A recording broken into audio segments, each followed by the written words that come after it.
ഗുരുവായൂർ ക്ഷേത്രത്തിൽ വൻ സുരക്ഷാ വീഴ്ചയുണ്ടായി എന്ന തരത്തിൽ മാധ്യമങ്ങളിൽ വന്ന വാർത്ത തെറ്റാണെന്നും മാധ്യമങ്ങളിൽ വന്നപ്പോഴാണ് അത് അറിയുന്നതെന്നും അത് ഇപ്പോൾ ഉണ്ടായതല്ല എന്നും ദേവസ്വം ചെയർമാൻ വി.കെ. വിജയൻ പറഞ്ഞു.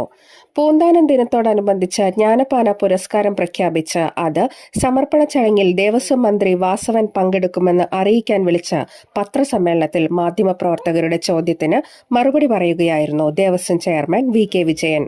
കുറിച്ച് യഥാർത്ഥത്തിൽ പത്രത്തിൽ വാർത്ത കണ്ടിട്ടാണ് ഞങ്ങളാണ്. ലൈലാക്കിന്റെ മുകളിൽ അവിടെ അല്ലേ? അത് പത്രത്തിൽ കണ്ട വാർത്തയല്ലാതെ അത് 2 വർഷം പഴയതാണ്. അത് ഞങ്ങളുടെ ശ്രദ്ധയിൽപ്പെട്ടിട്ടേ ഇല്ല.